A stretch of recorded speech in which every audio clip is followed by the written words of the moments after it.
1923년 34살의 나이로 마르크부르크 대학교 철학과의 부교수로 초빙되었을 때 하이데거는 이미 철학계에서는 대단한 명성을 누리고 있었다.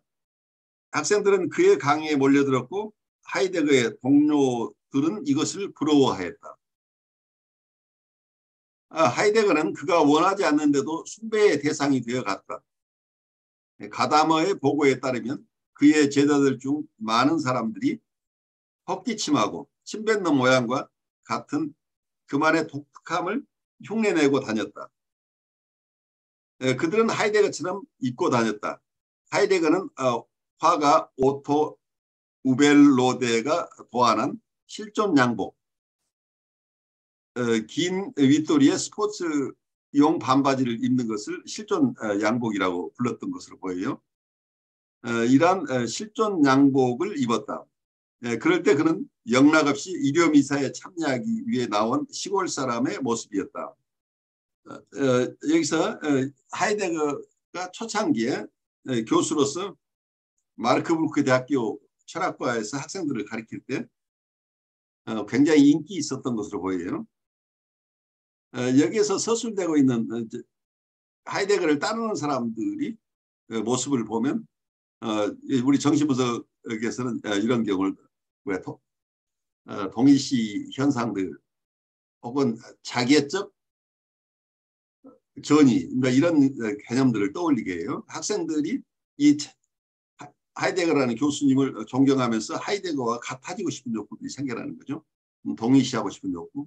그리고 어떤 면에서는 하이데거와 한 놈이 되고 싶은 욕구, 융합하고 싶은 욕구, 이런 것들이 어떤 정신분석적인 측면에서는 이 현상들을 볼 때 설명하는 용어들이에요. 그래서 누군가와 가까워지고 싶은데 그 가까워지는 모습이 서로 독립된 인격으로서 만나는 이런 가까워짐이 아니라 특히 어린 시절에 박탈이 있어서 심바이오시스라고 우리가 보통 얘기하는 공생 경험이 약한 분들은 자기가 이상적인 대상을 만나면 그 이상적인 대상과 하나가 되고 싶은 욕구가 있어요. 그래서 융합하고 싶은 욕구죠. 그 대상은 남자가 여자가 상관이 없어요. 그 융합하고 싶은 욕구는 그 대상과 자기가 한 몸으로 느끼면서 그 대상이 가진 어떤 명성도 자기 것으로 가져오고 싶고 자기의 어떤 필요를 충족시키는 대상으로서 그 자기 주변에 있는 대상을 활용하고 싶어하는 무의식적인 욕구들이죠. 그래서 자기가 원하는 것을 다 무조건 들어줄 수 있는 대상 혹은 그분이 가지고 있는 귀한 것들을 자기 것으로 자기하고 공유하는 대상. 그래서 그분이 훌륭하면 나도 훌륭한 사람인 것처럼 느끼고 싶은 이런 무의식적인 소망들이 이렇게 섞여서 이런 현상들이 일어난다고 보여요. 보통 정신분석에서도 자객적인 환자들 경우에는 치료 초기에 공생 경험을 하면서 상담자가 헤어스타일이 바뀌면 나중에 그 다음 회기나 그 다음 회기에 무의식적인 상담자의 헤어스타일을 따라서 머리를 바꾸기도 하고 상담자의 옷입는 모습을 따라하는 이런 경우들이 발생해요. 근데 이제 그런 부분들을 여기서는 자객적 전이가 활성화되기 시작한다. 이제 이런 개념으로 현대 정신분석에서는 이해돼요. 그래서 이 공생의 경험이 약한 분들은 이런 체험들이 그분들에게 굉장히 중요한 거죠. 그 과정을 통해서 자기가 충분히 이해받고 공감받는다는 이런 시기들이 일정 기간 지나고 나서 분리개별화가 일어난다. 이제 이렇게 설명을 해요. 어쩌면 하이데거가 유명해지다 보니까 학생들 속에서 이런 현상들, 하이데거와 동일시하고 싶은 욕구, 하나 되고 싶은 욕구, 융합하고 싶은 욕구, 이런 모습이 드러났다. 이렇게 이해가 됩니다. 무엇보다도 그의 어둡고 독특한 독일어가 유행하였다. 하이데거 풍의 열기가 퍼져나갔다. 참된 것을 드러내 보임, 사람들이 또는 손안에 있음 등과 같은 낱말들은 그전에는 전혀 들어보지도 못했던 것들인데 이제 철학 개념 히트 목록의 선두를 기록하고 있었다.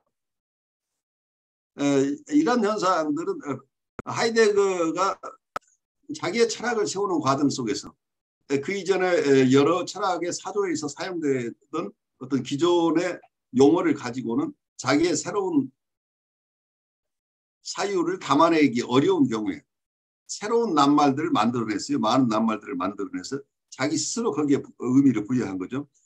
이러한 현상은 어쩌면 에드먼드 후설에게도 나타나요.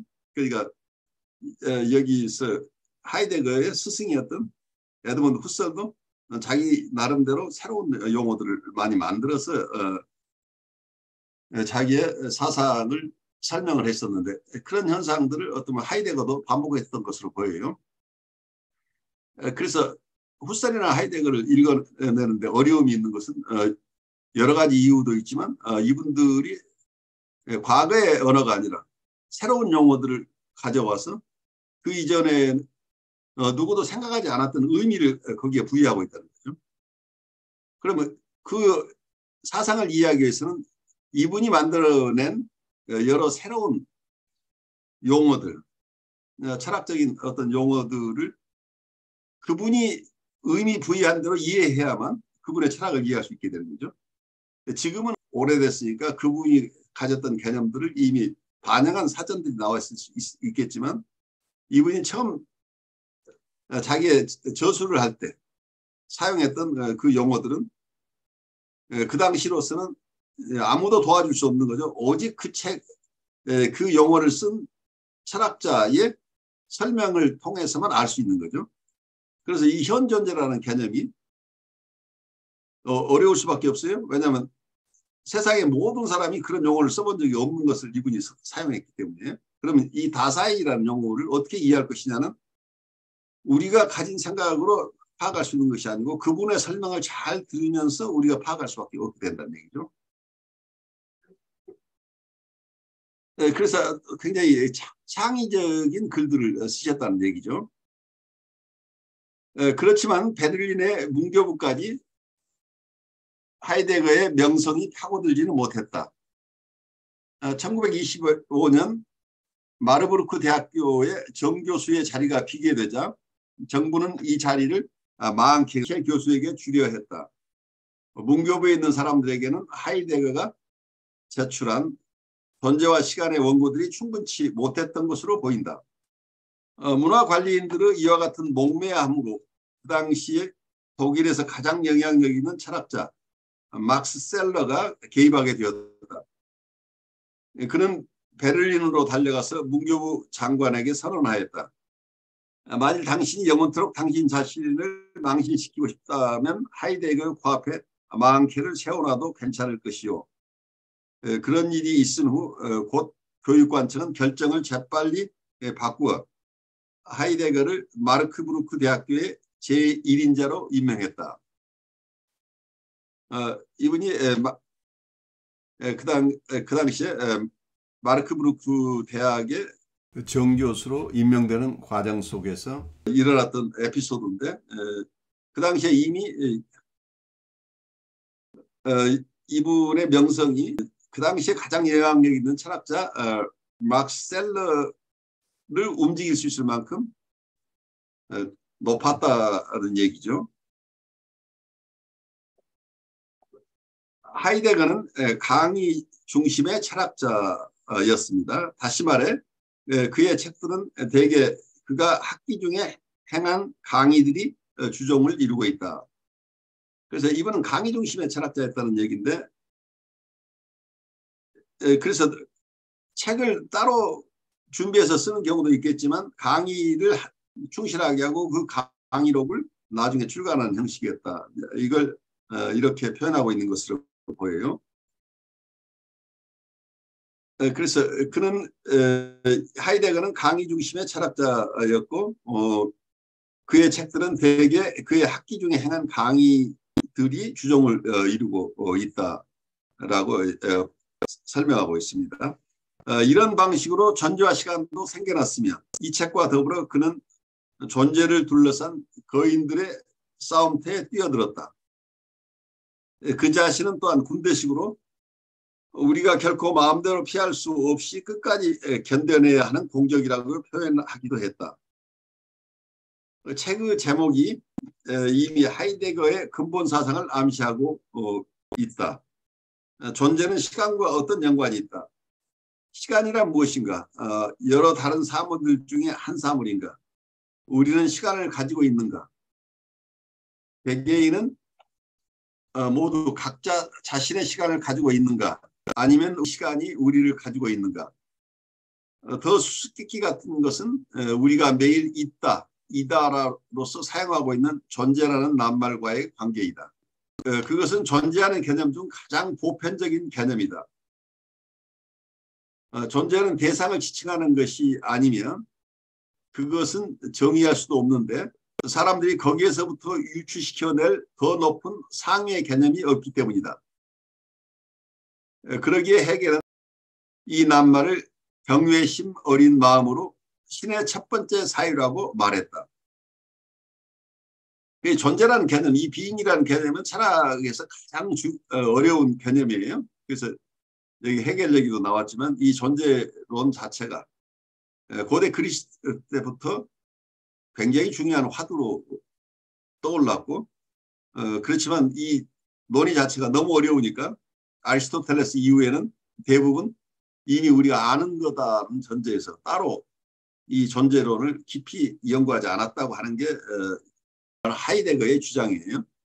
하이데거의 주장이 어쩌면 맞을 수도 있지만 나름대로 하이데거 이전의 분들도 애써서 존재론을 공부한 분이 많겠죠. 특히 하이데거의 스승이었던 후설은 인식론적으로 인식론에 머물긴 했지만 하이데거가 얘기하는 존재론에 가까운 지점까지 갔었던 것으로 보여요.